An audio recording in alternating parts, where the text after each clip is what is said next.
Okay, so after group period 3, the new subtopic that we have to discuss before moving towards group 2, period 3 के बाद group 2 start करने से पहले, it is basically about cations and about those cations which have a high charge density.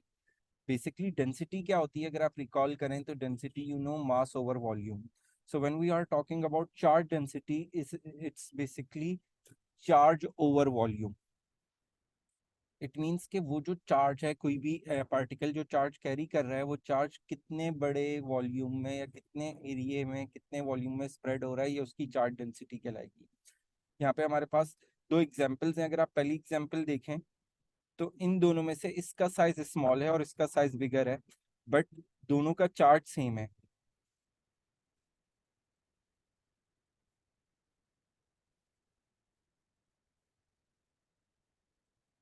तो जिस particle का charge जो है स्मॉल एरिया में स्प्रेड हो रहा है, इसका मतलब है कि उसके चार्ज की जो इन्फ्लुएंस है या जो इंटेंसिटी है वो बहुत ज्यादा है, क्योंकि वो चार्ज स्प्रेड नहीं हुआ हुआ बल्कि एक छोटे से एरिया में कॉन्सेंट्रेटेड है। तो इसीलिए जब हम इन दोनों को कंपेयर करेंगे तो हम इस लेफ्ट वाले को कंसिडर करेंगे कि ये वो बेसिकली पार्टिकल है जिसकी चार्ज डेंसिटी हाई है। इसी तरह जब हम इन दो को कंपेयर करेंगे तो दोनों का साइज सेम है, बट अगर आप राइट वाले को देखें तो इसका चार्ज डबल है। तो इसका मतलब है कि इन दोनों के कंपैरिजन में इसकी चार्ज डेंसिटी हाई होगी, और जब हम इन दोनों को कंपेयर कर रहे होंगे तो इसकी चार्ज डेंसिटी हाई होगी। ये चार्ज डेंसिटी का कॉन्सेप्ट सबको क्लियर हो गया? Yes sir. Okay, so basically अब इन चार्ज डेंसिटी जिन कैटाइंस की ज्यादा होती है, अगर आप ये देखें तो ये सारे पॉजिटिवली चार्ज हैं, तो हम कैटाइंस की बात कर रहे हैं। जिन कैटाइंस की चार्ज डेंसिटी ज्यादा होती है उन कैटाइंस के 3 कैरेक्टरिस्टिक्स होते हैं या 3 फीचर्स होते हैं कि उनके क्लोराइड एसिडिक होते हैं, उनकी पोलराइजिंग पावर बहुत स्ट्रांग होती है, और उनका जो कोवलेंट कैरेक्टर है उनके आयनिक कंपाउंड्स में वो बहुत ज्यादा जो है हमें डेवलप्ड मिलता है। यानी कि ये बिल्कुल उसके अपोजिट है। जिस तरह हम कोवलेंट कंपाउंड्स में, फॉर एग्जांपल अगर मैं हाइड्रोजन की बात करूं तो ये क्या है, कंप्लीटली कोवलेंट है। ठीक है, इसी तरह अगर मैं इसकी बात करूं तो यहाँ पे पार्शियल पॉजिटिव और पार्शियल नेगेटिव कैरेक्टर आ गए, चार्जेस आ गए, जिसका मतलब है कि इस कोवलेंट कंपाउंड में एक आयनिक कैरेक्टर आ गया है। There is ionic character developed over here. इसी तरह कुछ को आयनिक कंपाउंड्स में कोवलेंट कैरेक्टर आ जाता है, और वो किस वजह से आता है, जिनके कैटाइंस की चार्ज डेंसिटी क्या होती है, बहुत हाई होती है। अब हम इसको डिटेल में डिस्कस करेंगे। ठीक है, यहाँ तक पहले बता दें, सबको क्लियर है बात?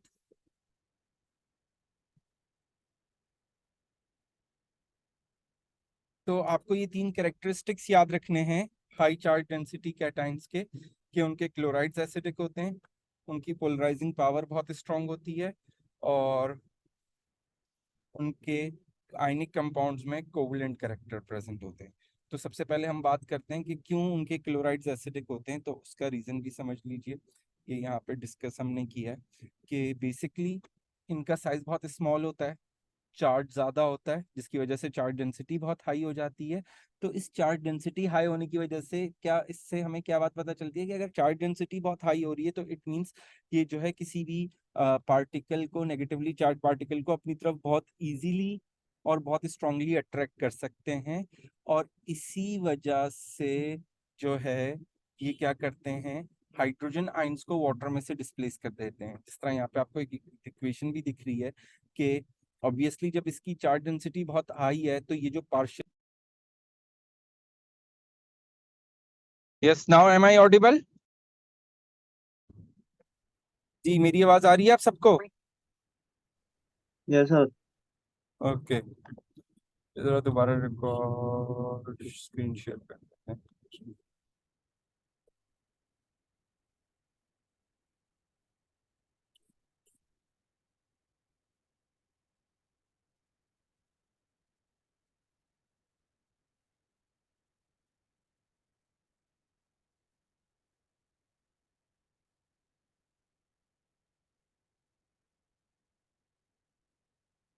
ओके, सो सी, जो मैं भी आपसे थोड़ी देर पहले बात कर रहा था कि एक पॉजिटिवली चार्ज आयन है जिसकी चार्ज डेंसिटी क्या है, बहुत ज्यादा हाई है। तो ये बहुत ज्यादा हाई चार्ज डेंसिटी का जो आयन है, ये किसी भी नेगेटिवली चार्ज स्पीशी को अपनी तरफ बहुत ज्यादा फोर्स से अट्रैक्ट करेगा, क्योंकि चार्ज डेंसिटी या इसके चार्ज की इंटेंसिटी बहुत हाई है। तो इस वजह से क्या होगा कि देखें, वाटर के पास लोन पेयर होते हैं, तो वाटर क्या करेगा, अपने लोन पेयर से इस स्ट्रॉन्गर अट्रैक्शन की वजह से अपना एक लोन पेयर इधर प्रोवाइड करेगा और यहाँ से बॉन्ड ब्रेक कर लेगा, जिसकी वजह से ये जो H है ये हाइड्रोजन आयन की फॉर्म में रिलीज हो जाएगा और वाटर इससे बॉन्ड पॉजिटिव कैटायन से बॉन्डेड हो जाएगा। अब देखें, जब ये हाइड्रोजन आयन की फॉर्म में रिलीज हो गया, तो अब जरा यहाँ पे पॉइंट समझें कि देखें, एसिड्स क्या होते हैं, they have a hydrogen ions in excess. So solution के अंदर हाइड्रोजन आयंस की कॉन्सेंट्रेशन बढ़ने लग जाएगी, और जब सॉल्यूशन में हाइड्रोजन आयंस की कॉन्सेंट्रेशन बढ़ने लग जाएगी तो वो क्या हो जाते हैं, एसिडिक हो जाते हैं। तो अगर हम पीरियड 3 में देखते हैं, तो जब हम देखते हैं सोडियम क्लोराइड न्यूट्रल होता है, और उसकी वजह ये कि उसका +1 चार्ज है और साइज भी काफी बड़ा है। मैग्नीशियम का चार्ज बड़ा, डबल हो रहा है, मगर साइज थोड़ा सा छोटा हो रहा है, जिसकी वजह से ये स्लाइटली एसिडिक हो जाता है। फिर एल्यूमिनियम और साइज छोटा हो रहा है, चार्ज बड़ा हो रहा है, चार्ज डेंसिटी और ज्यादा हाई हो रही है, तो इसीलिए एसिडिक हो रहा है। और सिलिकॉन 4 पॉजिटिव सबसे ज्यादा एसिडिक हो रहा है, क्योंकि इसमें चार्ज डेंसिटी सबसे ज्यादा हाइयर है। Is this point is clear to all of you? अगर किसी को कोई ये बात समझ में नहीं आई है तो प्लीज पूछ लीजिए।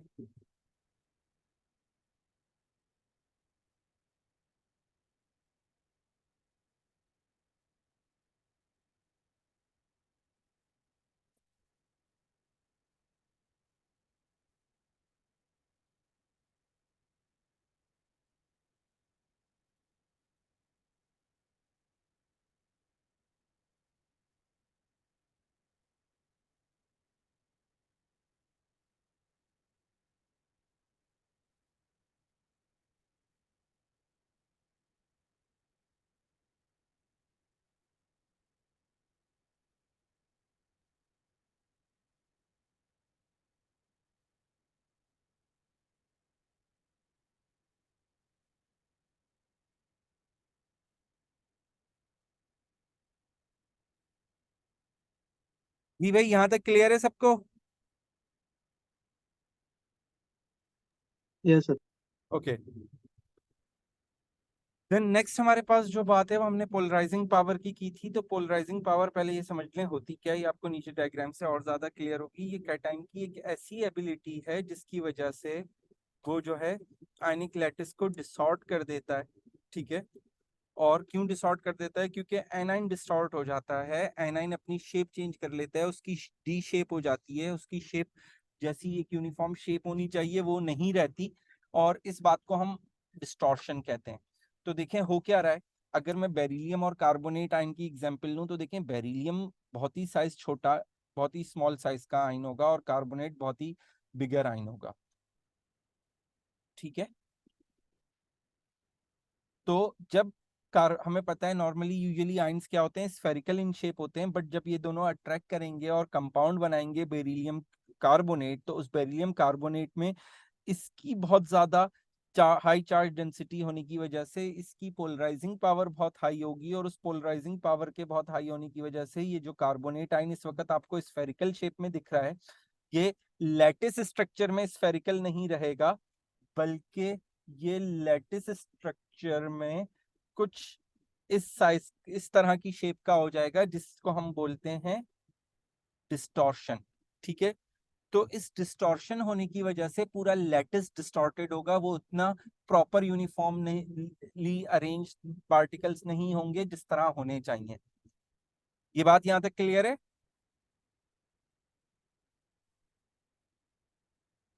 यस।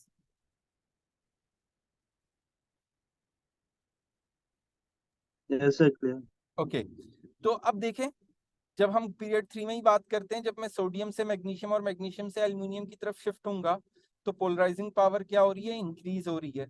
क्यों? क्योंकि कैटाइन का साइज स्मॉल हो रहा है और न्यूक्लियर चार्ज बढ़ रहा है, तो इसकी वजह से इनकी चार्ज डेंसिटी ज्यादा हो रही है। तो इसका मतलब है अगर मैं इनमें कंपेयर करूं तो सबसे ज्यादा पोलराइजिंग पावर एल्यूमिनियम की होगी, आयन की होगी, और सबसे कम किसकी होगी, सोडियम आयन की होगी। ठीक है। ये एग्जाम्पल भी क्लियर है आप सबको? Yes sir. Okay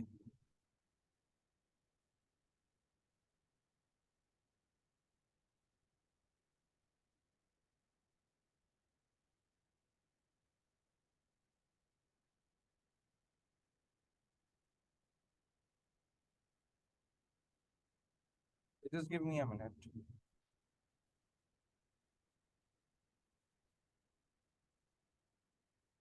okay now third characteristic जो हमने बात की थी कि इनके आयनिक स्ट्रक्चर में कोवलेंट कैरेक्टर होता है, तो पहले तो ये वाला कॉन्सेप्ट समझें।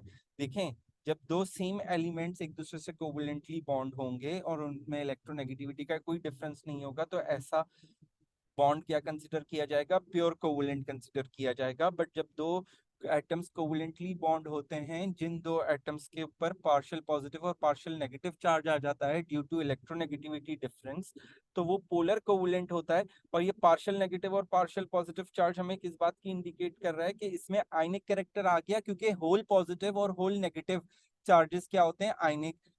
आयनिक बॉन्ड्स की वजह से बनते हैं, आयनिक कंपाउंड्स में बनते हैं। और कोवलेंट में कोई चार्ज नहीं आता। बट अगर कोवलेंट बॉन्डेड एटम्स के ऊपर पार्शियल चार्ज आ रहा है, तो इसका मतलब है उनमें आयनिक कैरेक्टर है। ये बात समझ में आ रही है सबको? Yes sir. ओके। और आयनिक कैरेक्टर क्या है? ये है। अच्छा, अब ये देखें, अब मुझे एक बात बताएं, सोडियम अपना कंपाउंड बना रहा है, मैग्नीशियम अपना कंपाउंड बना रहा है और एल्यूमिनियम अपना कंपाउंड बना रहा है। किसका बॉन्ड सबसे ज्यादा स्ट्रांग होना चाहिए? ये सब आयनिक कंपाउंड बनाएंगे ना।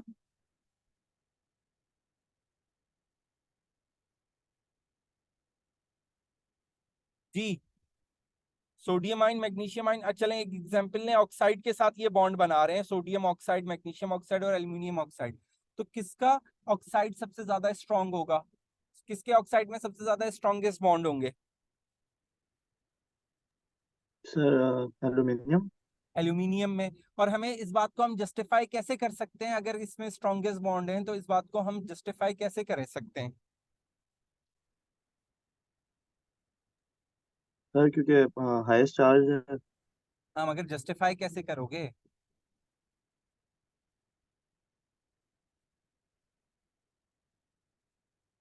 ये बात समझ में आ गई, हाईएस्ट चार्ज है। देखें, हम फिजिकल प्रॉपर्टीज पे कर सकते हैं। हमें पता है आयनिक कंपाउंड्स के मेल्टिंग और बॉइलिंग पॉइंट क्या होते हैं? हाई होते हैं। तो जितना स्ट्रॉन्गर आयनिक बॉन्ड होगा, उतना उसका मेल्टिंग पॉइंट और बॉइलिंग पॉइंट उतना ही ज्यादा क्या होगा? हाई होगा। ये पॉइंट समझ में यस आ सर। रहा है? तो इसका मतलब है सोडियम ऑक्साइड का जो भी मेल्टिंग पॉइंट होगा, मैग्नीशियम ऑक्साइड का मेल्टिंग पॉइंट उससे ज्यादा होना चाहिए, और एल्यूमिनियम ऑक्साइड का मेल्टिंग पॉइंट और भी ज्यादा होना चाहिए। ये पॉइंट क्लियर है सबको? Yes sir. अच्छा, अब जब हम कंपैरिजन करते हैं तो हम देखते हैं, देखिए सोडियम ऑक्साइड का हाई मेल्टिंग पॉइंट होगा। यहाँ पे मैंने जो लोअर मेल्टिंग पॉइंट लिखा है, ये रिलेटिव टू मैग्नीशियम ऑक्साइड लिखा है। ठीक है, आयनिक कंपाउंड है, ऑब्वियसली हाई होगा, मगर मैग्नीशियम ऑक्साइड से क्या होगा? लो होगा। तो इसका मेल्टिंग पॉइंट लोअर है सोडियम ऑक्साइड का, मैग्नीशियम ऑक्साइड का हाई है। बट जब हम एल्यूमिनियम ऑक्साइड पे जाते हैं तो अनएक्सपेक्टेडली इसका हाईएस्ट होने के बजाय इसका मॉडरेट हो जाता है, यानी कि इसका मेल्टिंग पॉइंट इससे मैग्नीशियम ऑक्साइड से कम हो गया। अब देखें, लोअर मेल्टिंग पॉइंट किन कंपाउंड्स की प्रॉपर्टी है? कोवलेंट कंपाउंड्स की प्रॉपर्टी है। और हायर मेल्टिंग पॉइंट किन कंपाउंड्स की प्रॉपर्टी है? आयनिक कंपाउंड्स की प्रॉपर्टी है। ये बात समझ में आ रही है सबको? Yes sir. अब जैसे कि आपने कंक्लूड किया, अगर ये प्योर आयनिक होता, अगर ये प्योरली आयनिक होता, तो इसका मेल्टिंग पॉइंट मैग्नीशियम ऑक्साइड से भी क्या होना चाहिए था? हायर। हायर। बट इसका मैग्नीशियम ऑक्साइड से कम हो गया मेल्टिंग पॉइंट, जो इस बात की इंडिकेशन है कि ये है तो आयनिक ही, बट उस ionic sir compound covalent. Covalent character develop हो गया है, जिसकी वजह से इसका मेल्टिंग पॉइंट रिलेटिवली थोड़ा सा कम हो गया। ये पॉइंट क्लियर हुआ? Yes sir. जी बेटा, बाकी सबको भी क्लियर है? अगर नहीं है, कोई कंफ्यूजन है तो प्लीज पूछ लीजिए।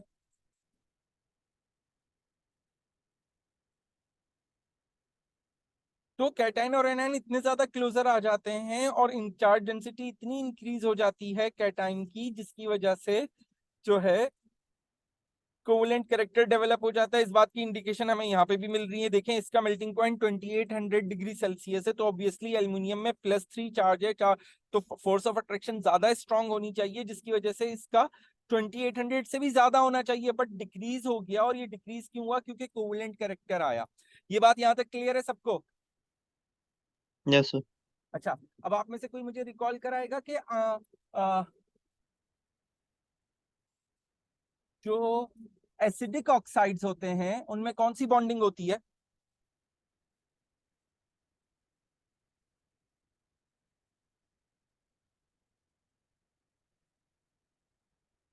ही, एसिडिक ऑक्साइड्स में कौन सी बॉन्डिंग होती है? कोई रिकॉल करा सकता है?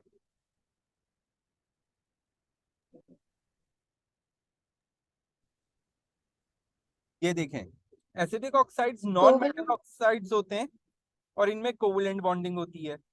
जिस तरह आपका कार्बन डाइऑक्साइड है, सल्फर डाइऑक्साइड है, सल्फर ट्राइऑक्साइड है।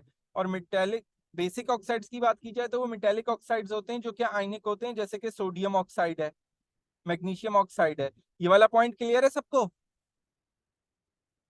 यस सही है। अब जरा ये बात देखें, अब होता क्या है कि ये आयनिक है, इसीलिए इसको बेसिक ऑक्साइड होना चाहिए। बट कोवेलेंट कैरेक्टर डेवलप होने की वजह से इस ये एसिडिक ऑक्साइड की तरह भी बिहेव करेगा, और तभी इसकी नेचर एम्फोटेरिक होती है। और ये बात आपने ओ लेवल्स में भी पढ़ी है कि एल्यूमिनियम ऑक्साइड एसिड से भी रिएक्ट करता है और बेस से भी रिएक्ट करता है, क्योंकि एम्फोटेरिक इन नेचर है। तो एम्फोटेरिक नेचर होने का रीजन ये है कि having a ionic structure, having a ionic bonding with the covalent character in it। ये बात क्लियर है हुई सबको? Yes sir. बेरिलियम ऑक्साइड में भी ऐसा ही होता है। बहुत ही इस हाई चार्ज डेंसिटी कैटाइन है ग्रुप 2 का, तो इसलिए ये भी एम्फोटेरिक होता है। अच्छा, इसी तरह हम लिथियम कार्बोनेट की बात करें, लिथियम सबसे स्मॉलेस्ट एटम है ग्रुप 1 का, तो इसका कैटाइन सबसे स्मॉलेस्ट होगा ग्रुप 1 का। इसीलिए इसकी चार्ज डेंसिटी बहुत हाई होती है, इसीलिए इसकी सॉल्युबिलिटी नॉर्मली ग्रुप 1 से जो है डेविएट हो जाती है, लेस सॉल्युबल हो जाता है, क्योंकि कोवेलेंट कैरेक्टर आ जाता है इसमें। ये बात भी क्लियर है सबको?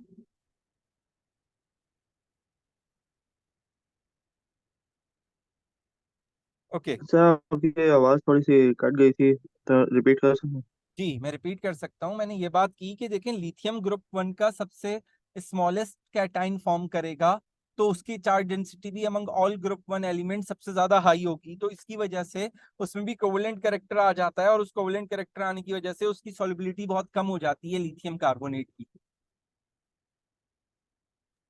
Okay sir. Okay, then we have, अब ये देख लें, ये ऑक्साइड्स का पीरियड 3 के ट्रेंड है। सोडियम ऑक्साइड, देखिए मैंने आपको बताया था कि लो लिखा है, वो रिलेटिव लो है। इट मीन डजंट मीन कि इट्स लो बिकॉज आयनिक है तो 1400 है।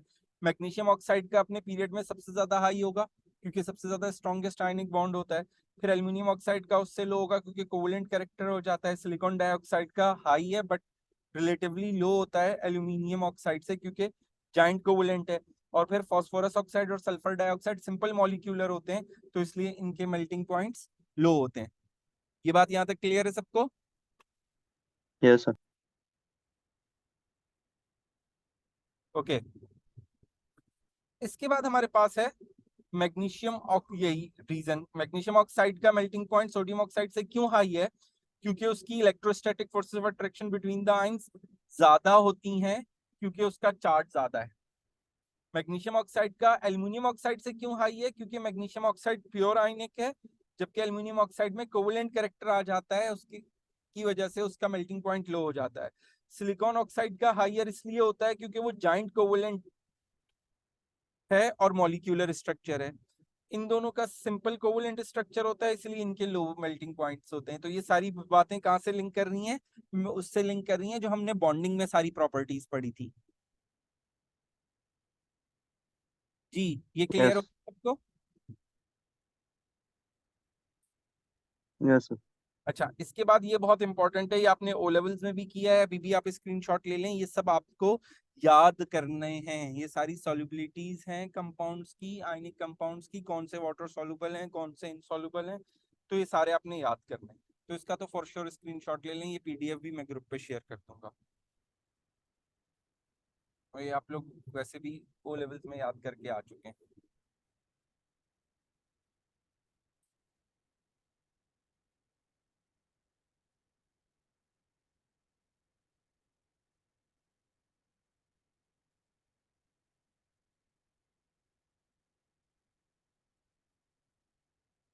जी स्क्रीनशॉट ले लिया है सबने? Yes sir. अच्छा जी, ये बात याद रखिएगा, एक कॉन्सेप्ट है कि ऑक्साइड आयन कभी भी एक्वस स्टेट में एग्जिस्ट नहीं करता, क्योंकि जैसे ही वो वाटर में डिसॉल्व होता है तो वो फौरन से हाइड्रो ऑक्साइड आयन में कन्वर्ट हो जाता है। कभी भी ऑक्साइड आयन सॉलिड में एग्जिस्ट कर सकता है, एक्वस में नहीं करेगा, मोल्टन में कर सकता है। ये आपके पास एक्सेप्शंस हैं, जिस तरह मेटल ऑक्साइड सारे बेसिक होते हैं एक्सेप्ट ये चार, क्योंकि इन चारों की नेचर एम्फोटेरिक होती है। इसी तरह नॉन मेटल ऑक्साइड सारे एसिडिक होते हैं एक्सेप्ट दीज थ्री, इन तीनों में से ये दो जो है न्यूट्रल होते हैं और वाटर जो है एम्फोटेरिक होता है। ठीक है, तो ये भी ओ लेवल्स में डिस्कस किया था, ये भी आप सबको याद यस होना। सर। जी सर मैं बोल रहा हूँ कि ये किया था हमने। ठीक है, आयनिक इक्वेशंस, तो ये आयनिक इक्वेशंस बनाने के रूल्स हैं, मैं अभी डिस्कस कर रहा हूँ, फिर हम जब क्लास में करेंगे तो इसकी प्रैक्टिस भी करेंगे। ठीक है, अगर किसी को इन रूल्स में कोई प्रॉब्लम हो तो पूछ लीजिएगा, ये रूल्स आपकी फिंगर टिप्स पे होने चाहिए। हमेशा जब भी आपने आयनिक इक्वेशन बनानी है कंप्लीट इक्वेशन से, तो ये बात याद रखनी है कि अगर उसमें कोई भी सब्सटेंस सॉलिड स्टेट में है, लिक्विड में है या गैस में है, तो उसको आप ब्रेक डाउन नहीं करेंगे आयंस में, उसको एज इट इज रखेंगे, जैसा वो जो फॉर्मूला लिखा हुआ है जिस तरह एग्जिस्ट कर रहा है आपको एग्जैक्टली, आप उसको एग्जैक्टली उसी तरह रखेंगे। ये बात क्लियर है सबको? Yes sir. ओके, सिर्फ वो कंपाउंड्स जो एक्वस स्टेट में होंगे उनको आयंस में स्प्लिट किया जाएगा। ठीक है, और फिर ये देखा जाएगा कि एरो के दोनों साइड पे जो आयंस सेम है, ऐसे आयंस को हम क्या बोलते हैं? स्पेक्टेटर आयंस बोलते हैं। एरो के दोनों साइड पे जो आयंस सेम है उन्हें क्या कहा जाता है? Spectator ions. वो दोनों आयंस हम क्या करेंगे? दोनों साइड से उस आयन को रिमूव कर देंगे, और उस आयन को रिमूव करने के बाद जो सब्सटेंसेस बचेंगे उन सब सब्सटेंसेस को दोबारा एरो के लेफ्ट साइड और राइट साइड पे लिखेंगे, और ये आपकी आयनिक इक्वेशन होगी।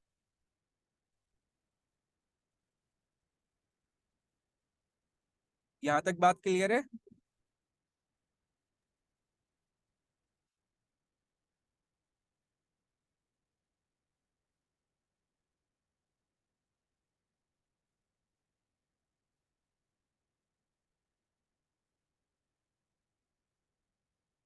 जी दोबारा रिपीट कर रहा हूँ, कोई भी सॉलिड होगा, कोई भी लिक्विड स्टेट में होगा और कोई भी गैशियस स्टेट में होगा, उसको आयंस में स्प्लिट नहीं किया जाएगा। सिर्फ एक्वस कंपाउंड्स को इस आयंस में स्प्लिट किया जाएगा, और फिर जो एरो के दोनों साइड्स पे सेम आयंस होंगे उनको हम कैंसिल आउट कर देंगे, उनको रिमूव कर देंगे, और रिमेनिंग इक्वेशन, रिमेनिंग आयंस और जो सब्सटेंसेस होंगे उनसे एक न्यू इक्वेशन फॉर्म करेंगे, एक रीराइट करेंगे इक्वेशन को, और ये आपकी आयनिक इक्वेशन होगी। ये बात क्लियर है सबको? Yes sir. ठीक है, अच्छा जी, तो एक मिनट,